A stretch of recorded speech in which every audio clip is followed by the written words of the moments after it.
I changed my mind about The Acolyte. When the series first came out and I saw the premiere, I thought the first two episodes were pretty fine, but by episode 4, my thoughts have changed. I'm going to briefly go over each episode and then give my thoughts. I will have episodes 1 through 3 in this video, and then I'm going to have another video uploaded alongside this one solely on episode 4. I actually have all my thoughts written down, and I'm just going to read right through them. In episode 1, we meet Osha and May, two Force-sensitive twins with a past that connects to Endara and Soul. To open the episode, we see May fight and kill Master Endara. One of the things that stood out to me was Endara's initial reliance on the Force before drawing her lightsaber, a characteristic of those that I think are more in tune with the Force, like how Yoda and Dooku start their fight with the Force before dueling with their lightsabers in Attack of the Clones. We also meet Yord and Jackie this episode. Yord is a subtle sign of the growing arrogance and hubris in the Order. He's quick to reach for his weapon, he can't be bothered to escort Osha to the temple, and despite this, I found Yord to be kind of a goof, which I kind of like Yord, I'm not going to lie.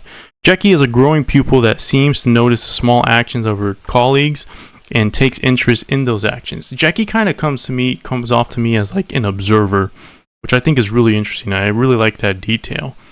We can see that in the interactions she has with her characters.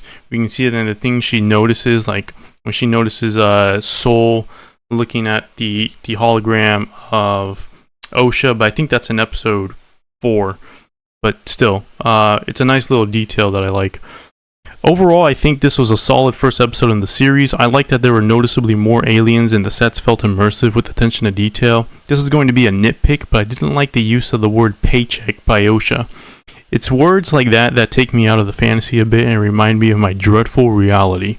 I thought the prison shuttle sequence was completely unnecessary. I get that it was the segue to Osha having the vision that reveals her sister is alive, but I think it would have been more interesting to have that revelation when Osha is in custody and May commits another murder, and then we know, oh, there's someone that looks just like Osha that just killed Torben, but how is that possible when Osha is here?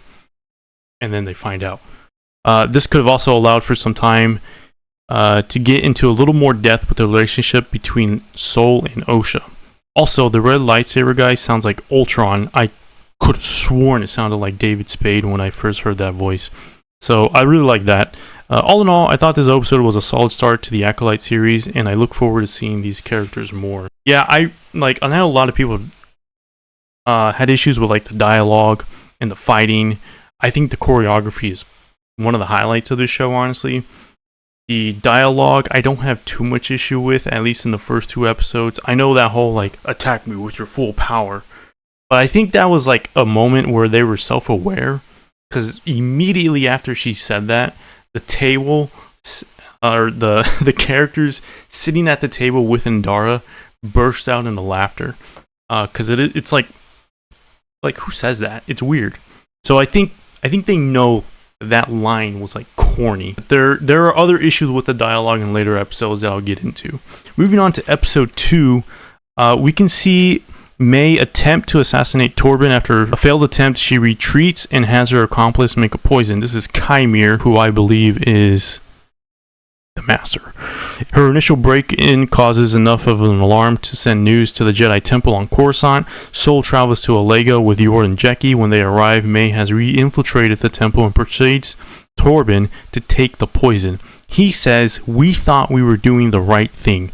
The Jedi's next step is to set up May to capture her." She confronts Soul and learns that Osha lives.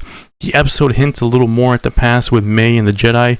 Other than that, there's not much that happens. For the runtime, it doesn't feel like there's any wasted events, but it certainly feels like more could be explored. With the characters, there's a disappointing lack of aliens this time around, and some shots look more like a set than a living, breathing world.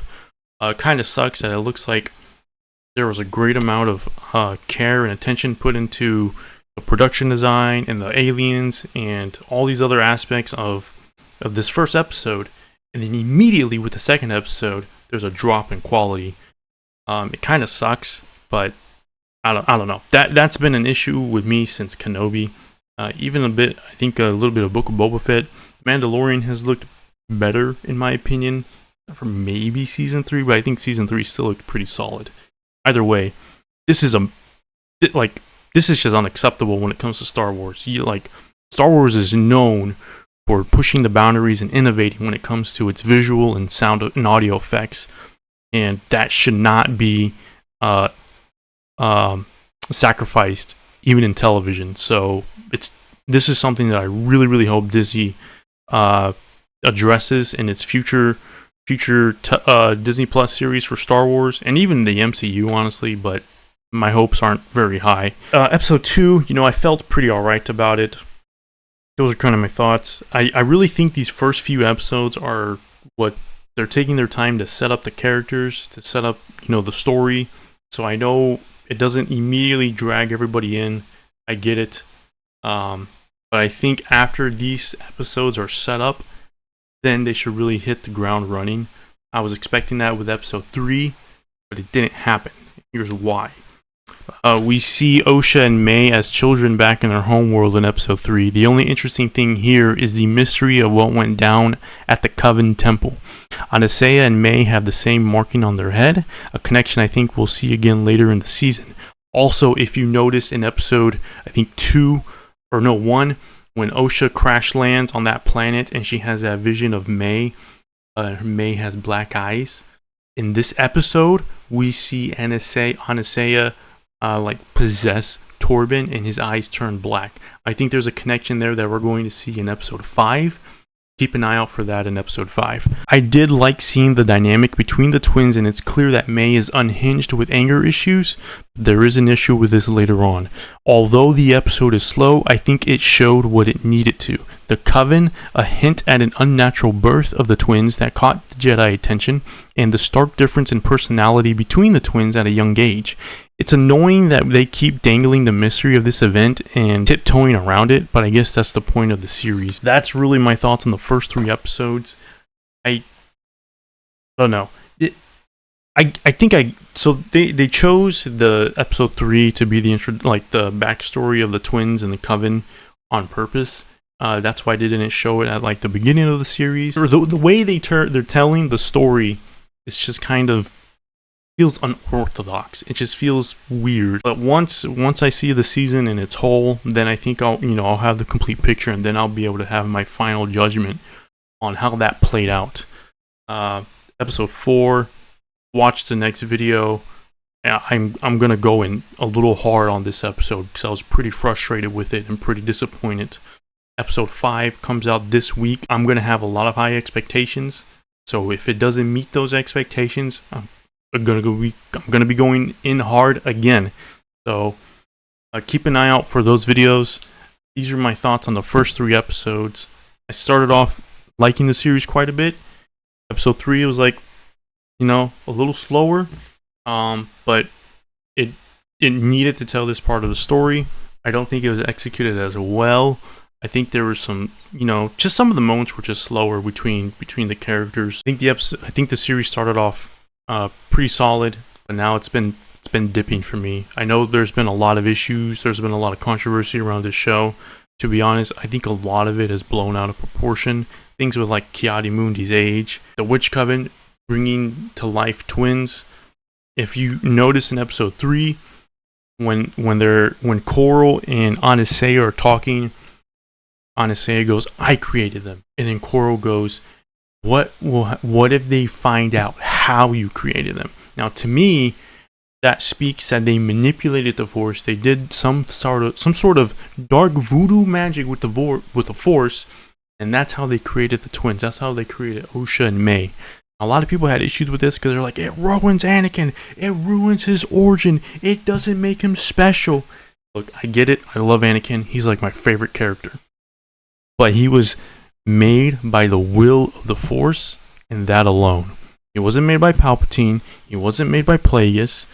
And I know there's a lot of people that pointed to the Vader comic. That was a vision that Anakin had as his final step to fully giving into the dark side. That was a vision by the dark side. That wasn't the truth. That wasn't what happened. This is confirmed by Charles Soule, the author, and Matt Martin, one of the members of the Lucas group, the Lucasfilm story group or something like that. So that's not it. I don't have an issue with how they were created. If anything, I am interested in seeing exactly how they recreate it. I'm hoping they will explore that. Lizzie Headland has confirmed that they will be exploring that, but it's not going to be like a cut and dry thing. He said it's going to be sort of open to interpretation. People are gonna, choose, characters are gonna choose how they interpret how the twins were created. Now, the way Leslie Headland has kind of talked about this series, they're exploring the light and dark. Not everything is black and white. Everything's a little gray and muddied. I think this is sort of an interesting approach, but this is something that has to be executed very, very well. Right now, it's kind of not leaning into that very, very well execution. I'm not fully on board, but I know Star Wars has always been like very contrast, good and evil, and that's been a lot of what the story is. And now with the Acolyte, they're exploring a lot of these different aspects of like the Force and good and evil, and muddying those contrasts together.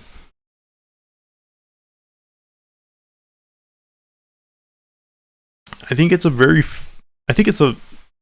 philosophical take to Star Wars. It's like a really philosophical approach to the different aspects of Star Wars and what's been known in Star Wars since its conception. I don't really mind that approach, but I think it has to be really engaging, and it has to be really interesting and really grab my attention. And I like the idea, but right now the execution just hasn't really been there. That's kind of just, honestly, that's that's like the sequels and a lot of these other projects that Disney has done in a nutshell. I really truly think Disney has had a lot of interesting and good ideas with their Star Wars stories, but the execution has just missed the mark. And right now with the Acolyte, that's a little bit more. They missed more than they've landed the mark, which is unfortunate. I really think overall Disney Star Wars is kind of a mixed bag. I don't think it's all bad. I don't think it's all great. But I think that's another video. If you all want to know my full thoughts on Disney Star Wars as a whole, let me know, and I'll make another video going into depth on that. So anyway, that's my thoughts on these episodes. Watch the next episode watch the next video for my review on episode 4. Catch you later. May the Force be with you.